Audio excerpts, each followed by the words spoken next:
जो कि बेहोशी हालत में रास्ते में पड़े हुए आकाशवाणी में कहा गया था कि ये माला इनके शरीर में 5 बार सुहाने इन्हें होश आ जाएगा।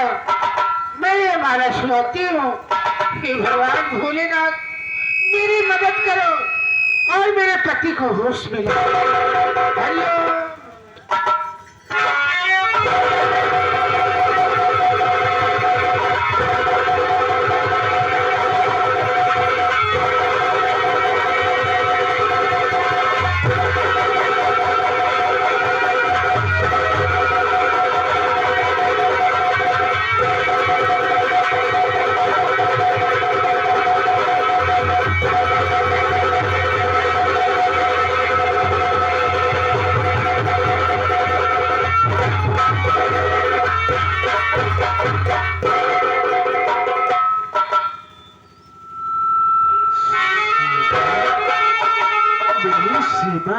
सुनिए सीमा, मैं तुमसे कुछ कहना चाहता हूँ।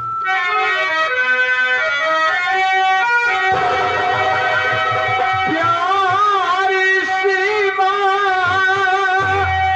मुझे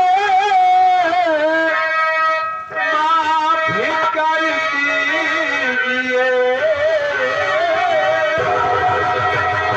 मैं तेरे सामने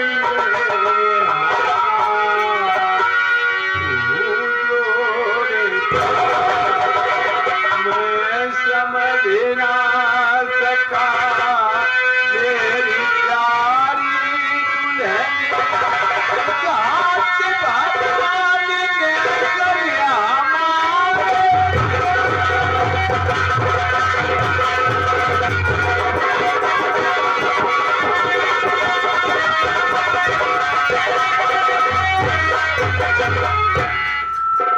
सीमा, मैं तुम्हारा गुनहगार हूँ। मैं तुम्हें समझ नहीं पाया सीमा। मैंने तुम्हारे ऊपर बहुत बड़ा जुर्म किया हूँ, बहुत बड़ा जुर्म किया। हो सके तो मेरी गलती माँ। ये आप क्या करें? आप मुझसे माफी मांगकर मुझे नरक में क्यों डाले हो? मैं आपकी पत्नी हूँ, आप मेरे पति हो। एक पत्नी का पति ही परमेश्वर होता है। आप मेरे भगवान स्वरूप, इसमें आपकी कोई खता नहीं है। ये सब मेरे नसीब में जो लिखा गया था आज वही होगा। स्वामी मेरी बात सुनो।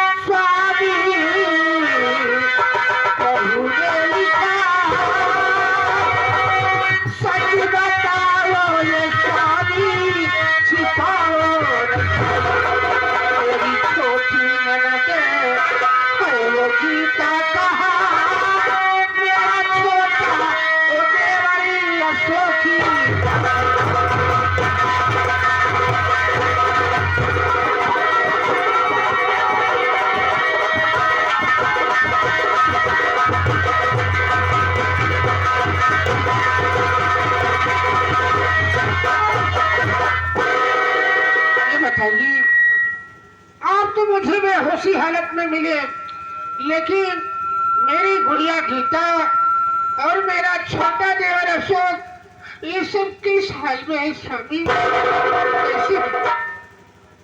तू किस देवर की बात कर रही हो सीमा? तू जिस देवर की बात कर रही हो वही तुम्हारा देवर मुझे मार मार के घर। उसने बड़ी बड़ी मजाल मेरे ऊपर हाथ उठा दिया और आपके ऊपर हाथ उठाया। खैर उसकी बात छोड़ो स्वामी, उसने आपके ऊपर हाथ उठाया, मेरे ऊपर हाथ उठा दिया, इतना नीच निकल गया है। स्वामी मेरी गुड़िया गीता का क्या हाल होगा? मैं आपके सामने हाथ जोड़ती हूँ, आपकी पाँव पड़ती हूँ स्वामी, एक बार मेरी कहानी से घर जरूर चलिए, नहीं तो जो हाल मेरी और आपकी किया वही वही हाल मेरी गुड़िया गीता का भी।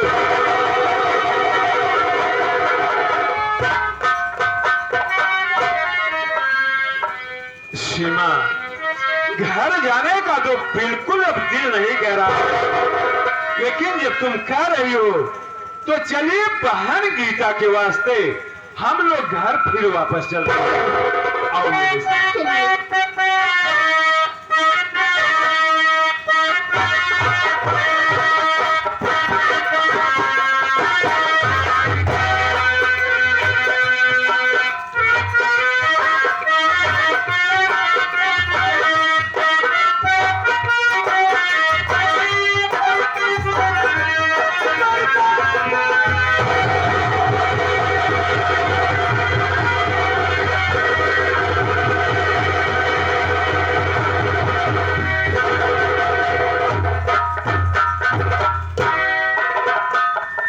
सीमा, ये भी इस रास्ते में एक मुसाफिर पड़ा हुआ है, इसका रूप चेहरा बिल्कुल अपने भाई अशोक की तरह लगा है, लेकिन मैं देख रहा हूं इसके दोनों हाथ में कोड़ हुआ है। अपने भाई अशोक के हाथ में तो कोड़ नहीं था, लेकिन मैं इससे पूछता हूं आखिर में मुसाफिर है कौन?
कौन हो मुसाफिर?